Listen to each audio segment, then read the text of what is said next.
Hello everybody, I am Silva. Welcome back to another episode of Prospect Group where we talk about real estate and how to help you make more money all the time.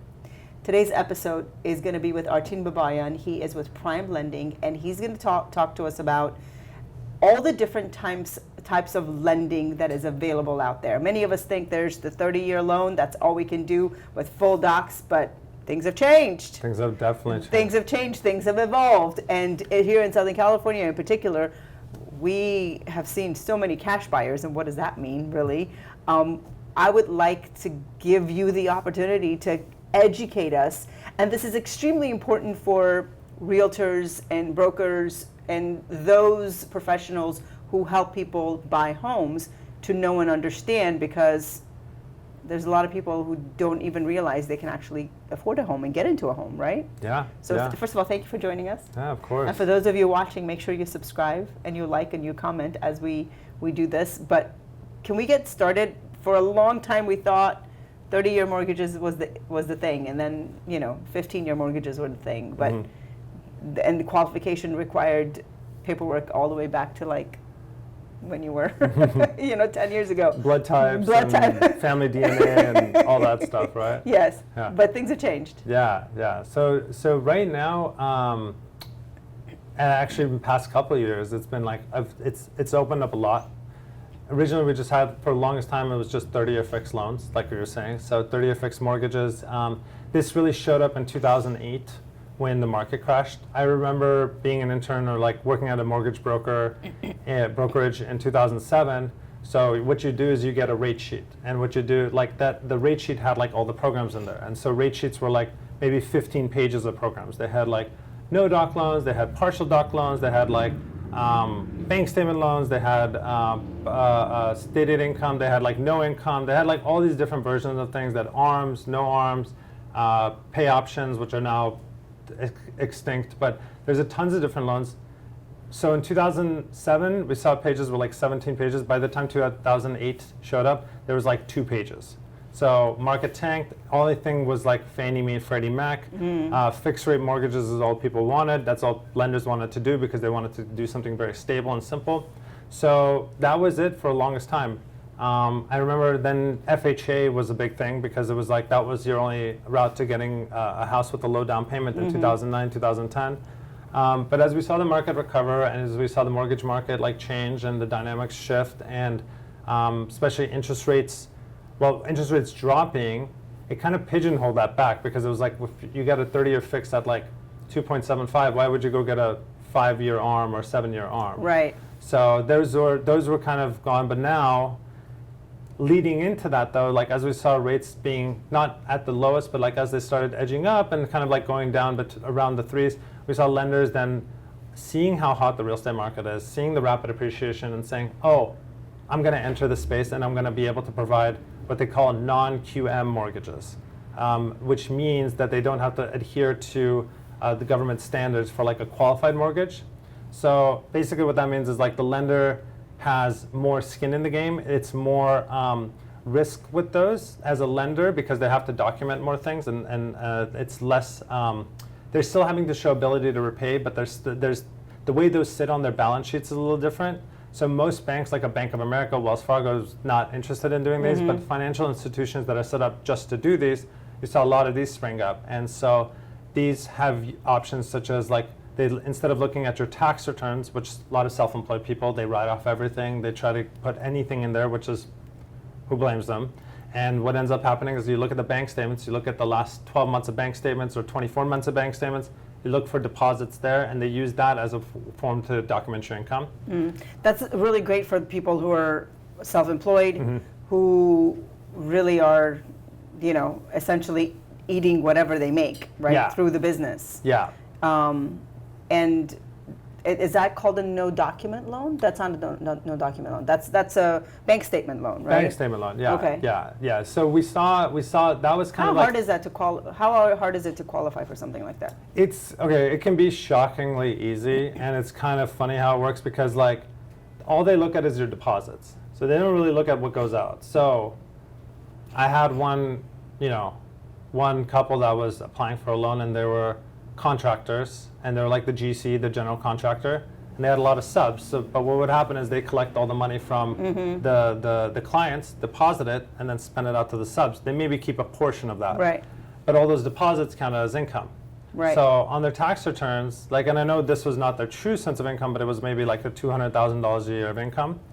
The bank statement lender, after reviewing everything, came up with like over $1 million of income, just based on the deposits. So once they saw the deposits, certain businesses where there's just a lot of frequent deposits, Right. you can have a lot of, it backs into a lot of income that you can use.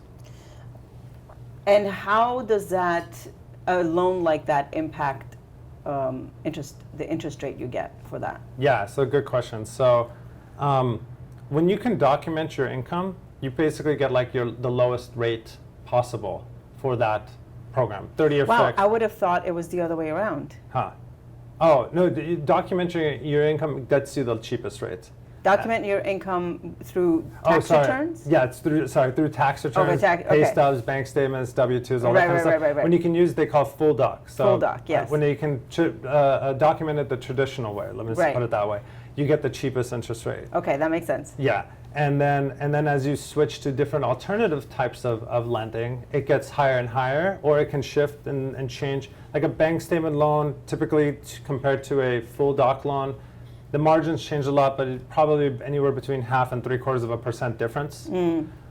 So usually more fees too. But in a lot of places, it does make sense because like they're avoiding paying a lot of taxes by using one of these loans. So that's makes where sense. it makes business sense for these guys to do that. Yeah. Okay.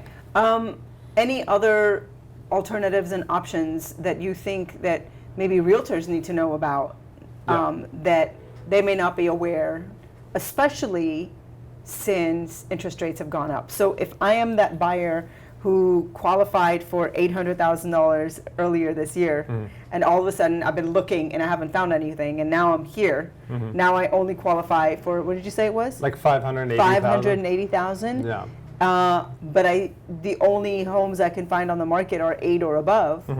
You know, what is the realtor to do? Like, you know.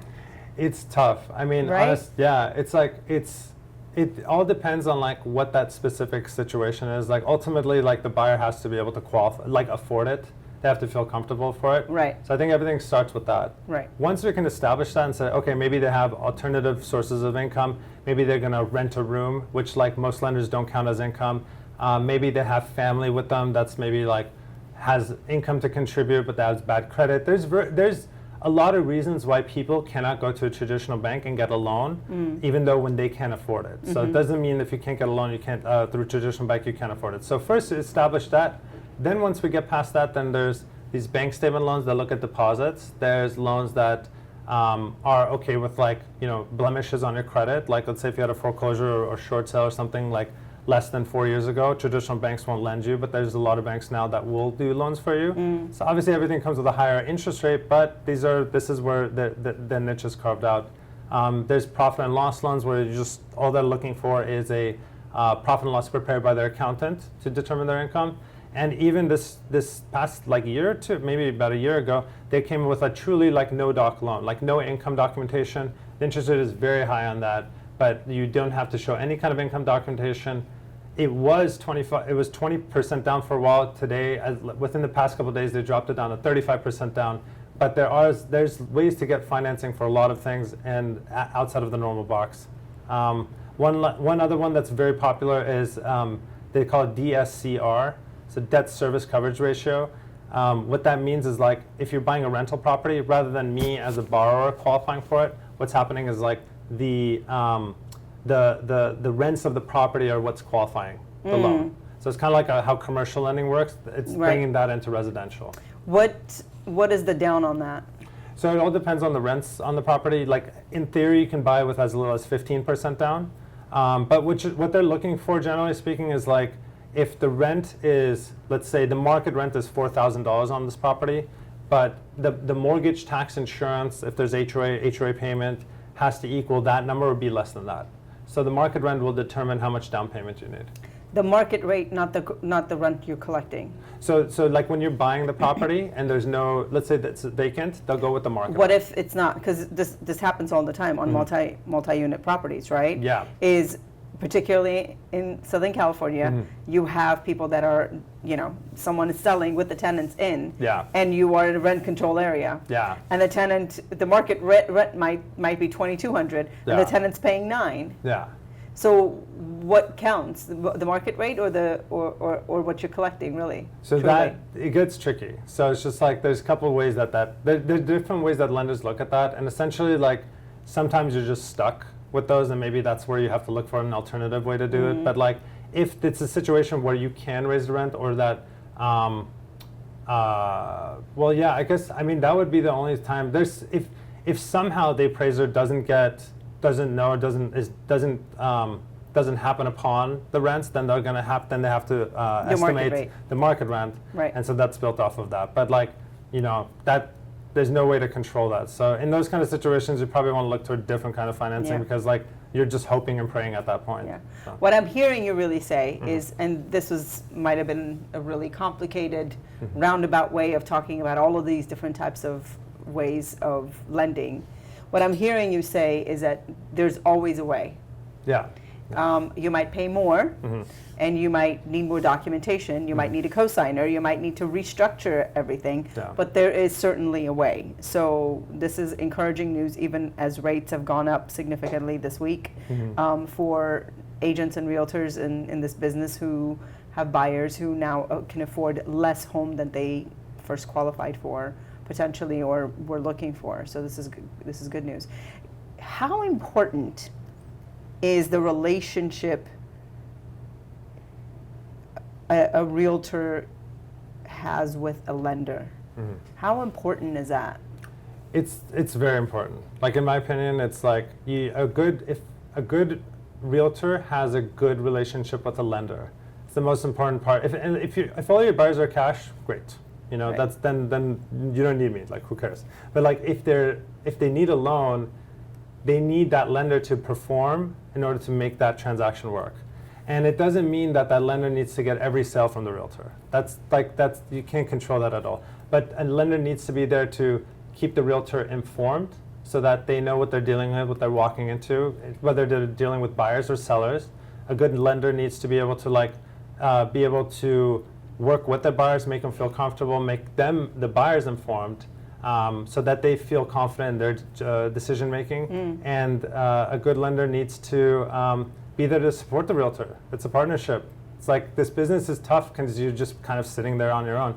Now you need someone to work with and someone to get your back, and that's where a lender really can come into play. Is it's like someone that can help build you up, help you market, watch for your blind spots. The same way with the realtor, just true partnership, working together to get the best result for these buyers. Thank you for that. Important. All right. This has been another episode with Prospect Group, where we talk about real estate and how to help you make more money. Thank you, Artin, for being here. Make sure you subscribe, like, and comment, and send us topic ideas. For now, we'll see you next time.